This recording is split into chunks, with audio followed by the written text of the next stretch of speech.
الحمد لله رب العالمين والصلاة والسلام على سيد المرسلين أما بعد فأعوذ بالله من الشيطان الرجيم بسم الله الرحمن الرحيم الصلاة والسلام عليك يا رسول الله وعلى آلك وأصحابك يا حبيب الله الصلاة والسلام عليك يا نبي الله وعلى آلك وأصحابك يا نور الله. Our beloved Prophet sallallahu ta'ala alayhi wa alihi wasallam is reported to have said, إن الله وكل بقبري ملكا أعطاه أسماع الخلائق فلا يصلي علي أحد إلى يوم القيامة إلا أبلغني باسمه واسم أبيه هذا فلان ابن فلان قد صلى عليك. Indeed, Allah Almighty has appointed an angel at my grave, which has been given special hearing faculty, hearing power, that it can hear the voices of the entire creation.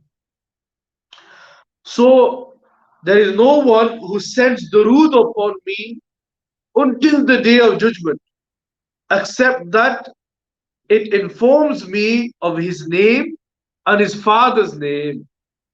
The angel says, so and so person, so and so son has sent durood salat upon you.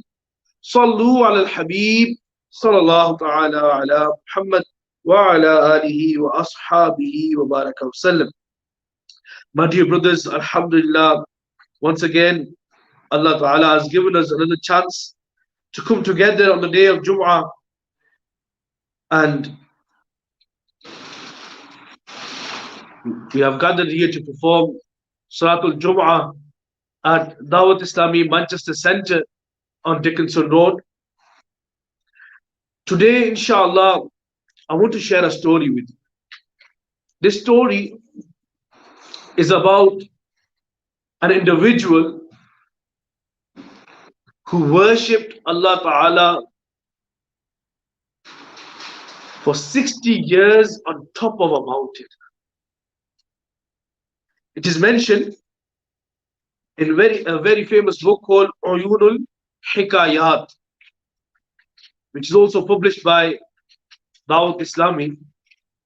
It is mentioned that Sayyidina Khalid bin Ayyub Rahmatullahi Ta'ala states that there was a worshipper from Bani Israel. Bani Israel are those people who come from the children of Sayyidina Yaqub alayhi salam. So the generation that continued from Yaqub alayhi salam, they are known as Bani Israel. Even at the time of Musa alayhi salam, those people who were from that same lineage, and they were in thousands of number, they are known as Bani Israel. So this individual, he was an abid, a worshipper. He devoted his time, his life to worship Allah Ta'ala. This particular individual, he worshipped Allah Almighty on top of the mountain for around 60 years. Just for a moment, think, who would go on top of a mountain and spend so long there? Does he not have family? What does he eat? What did he eat over there for 60 years? Why did he go there? Let's look at the why first. Why did he go there? Very likely, this person, he went away from the crowd, from his community, and he took place in seclusion. So he could stay away, he could cut off from the distractions of this dunya that come in the way of worshipping Allah Ta'ala. So he spent his moments on top of the mountain to remember Allah Ta'ala, to do dhikr and tasbih of Allah Ta'ala, to perform the worship. What did he eat over there? Well, if I'll be frank with you, I wasn't there, so I won't even know. But what's mentioned in the books that he spent 60 years. And does it mean he stayed there for 60 years without eating and drinking? Or did he not come down? Allah knows best what was the condition. But the main thing that we need to learn from this incident, this beginning part, is that there's an individual who left his worldly activities, he cut off from the dunya, and he chose to stay on top of the mountain for 60 years. For what? To worship Allah Ta'ala. That is a beautiful thing to do. At that time in particular, it was something unique. No one would do that. Nowadays, today, we can't imagine someone doing that. We won't be aware of someone who's actually gone into the jungles and who is just focusing on worshiping Allah Ta'ala, not doing anything else.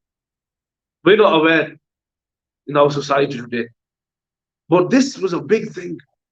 So just imagine someone going there.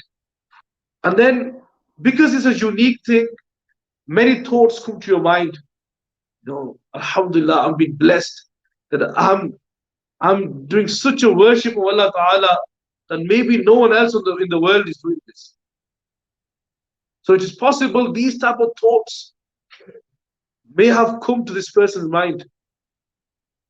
And Alhamdulillah, I have worshipped Allah Ta'ala for so long, and probably there was none like that in the world.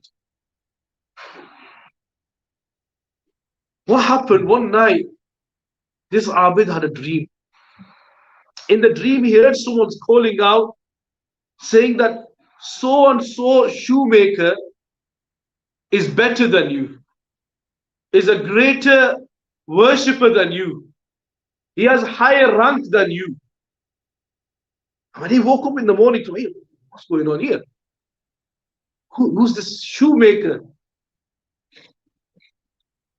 Who could this person be?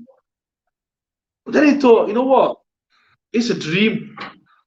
So just forget it. Just ignore it. So he blanked his dream. He ignored it. He didn't take any notice of the dream. He moved on. He carried on. After some period, he had another dream. And he got a similar message that so and so shoemaker is a better worshipper than you. And this time again, he thought, it's just a dream. So he ignored the dream again. He didn't consider it any important. Then a certain period went past. For the third time, he had the same dream. And again, he was told that so-and-so shoemaker is better than you. That is, so when you have same message coming to you in the dream, you think, what's going on here? There's something in this. And he became curious. He wanted to know who this shoemaker is.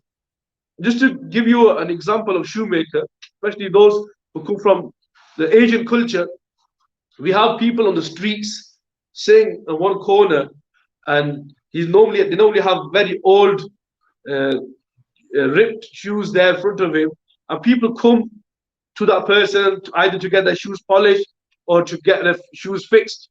Normally, it's the leather shoes that they fix. So generally in the society, they're not in a people don't really look up to them.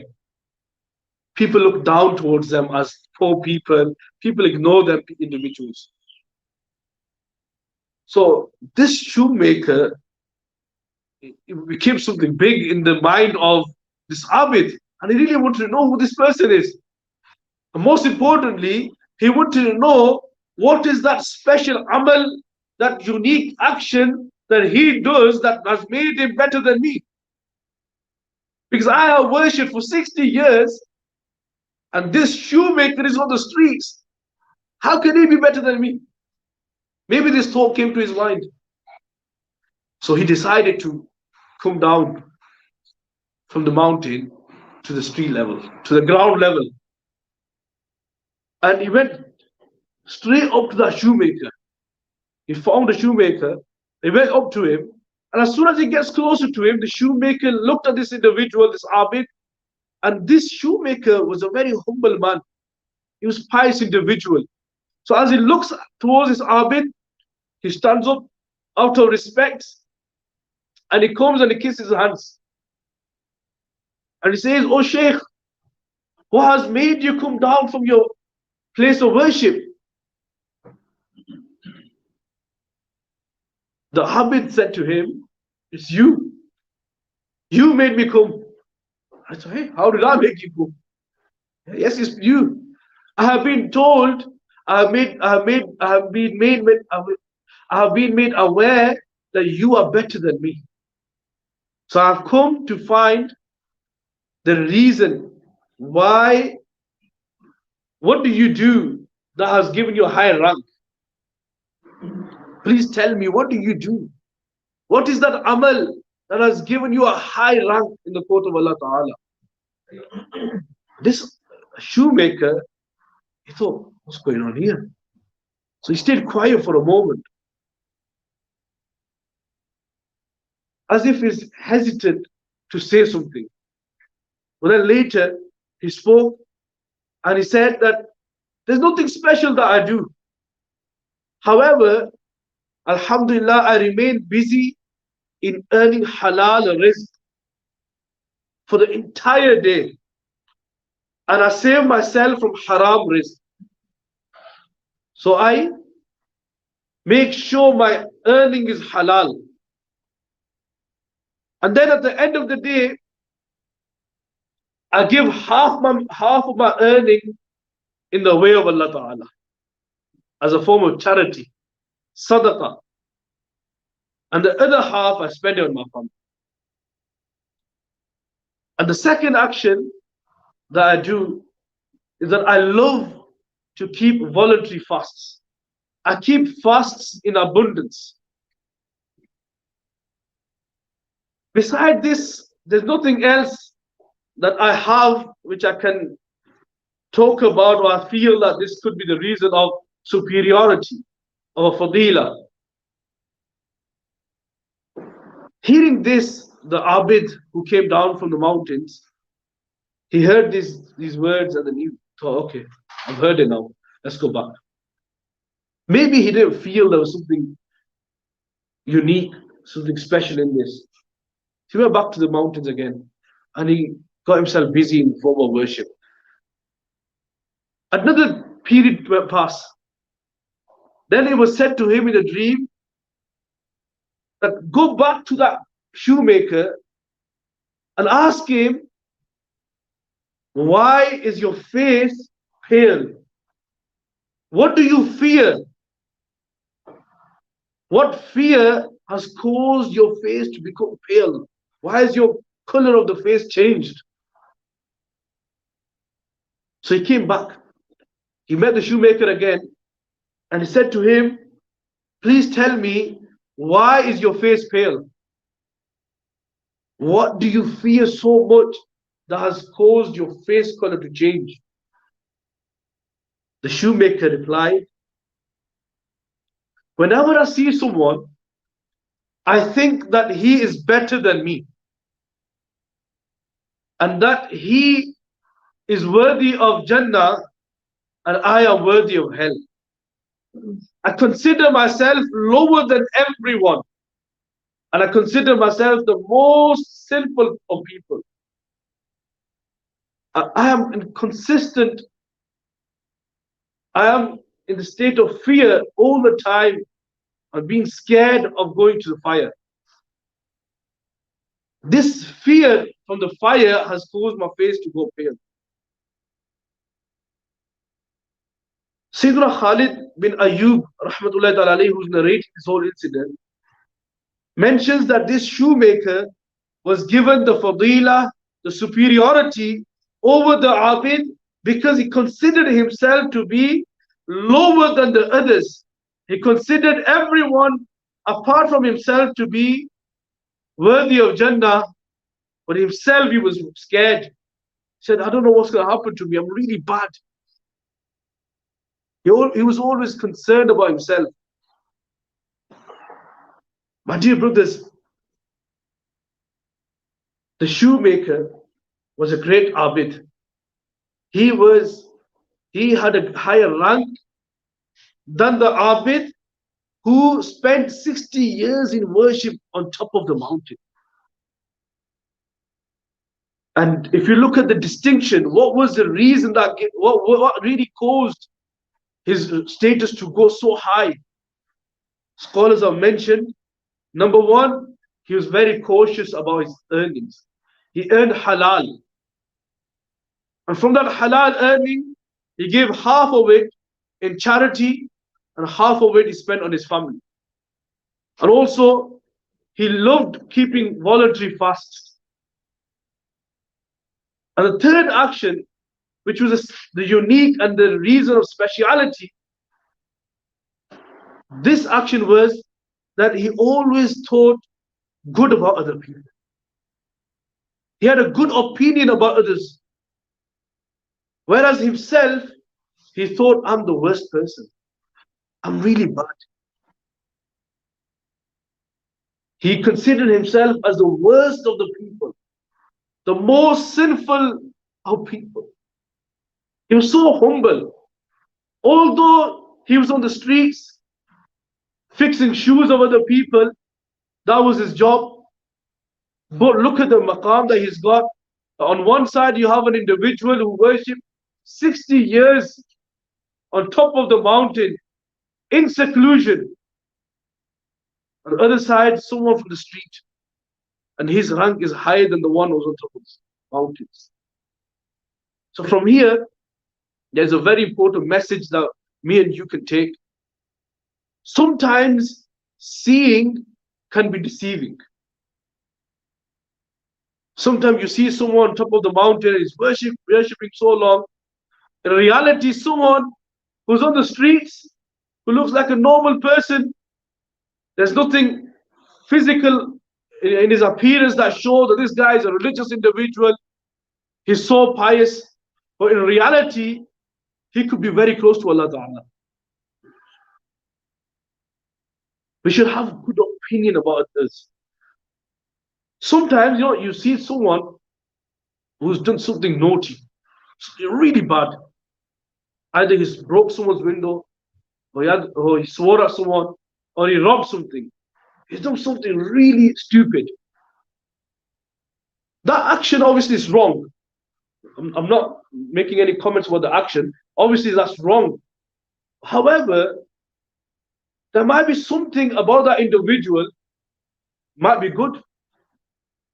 There might be something in his life that he does that Allah Ta'ala loves. And because of that good action that he does in secret, that other people are not aware of, maybe because of that action, before he passes away, he is blessed to do tawbah. Even someone who's not in the state of Iman, there might be something that individual does that Allah Ta'ala likes, and just before he passes away from the world, Allah Ta'ala blesses him with Iman, and he dies with Iman. And there's so many examples like this in the world. There's a 95-year-old woman in London a while ago. She's in the hospital, and someone came to visit another patient in that same ward, Asian family. When they came to visit their own relative, this Asian man heard there's a noise from that corner, from the corner bed. 95-year-old, she was in pain. She was calling out to the nurses, but no one was coming.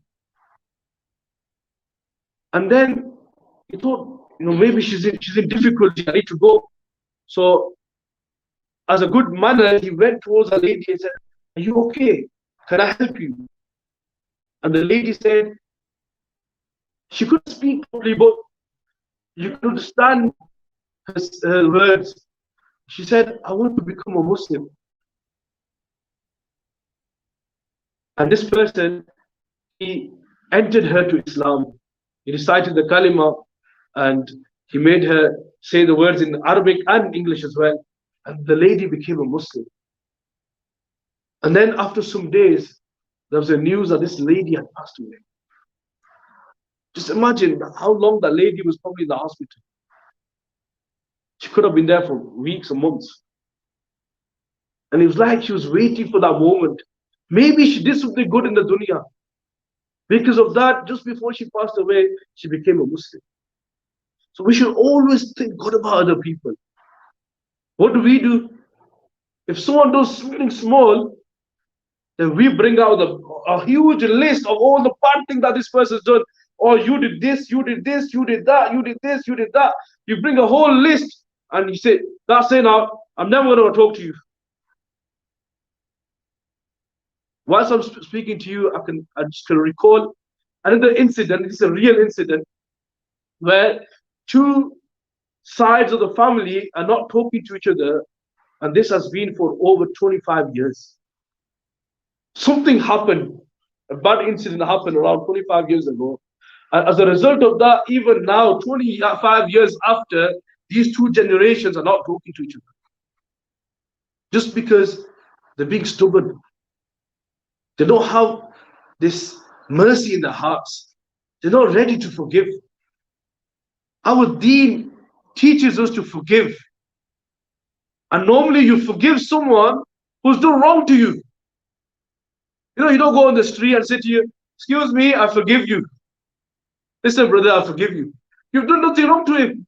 He's not hurt you. He's not hurt you. He's not swore at you. He's not violated your right. I forgive you. You don't do that. You forgive someone who's wronged you, who's harmed you, who's sworn at you, who's violated your rights. Islam teaches us to do good to those who wrong you. Islam teaches us to make up with those who cut relations with you. Islam teaches us to give to those who deprive you. This is the teaching of Islam. This is something that we really need to instill and reflect upon our life. May Allah Almighty allow us to increase piety and taqwa in our life so that we can become better Muslims. Ameen bijahi nabiyil ameen. Sallu ala al-habib. Sallallahu ta'ala ala Muhammad.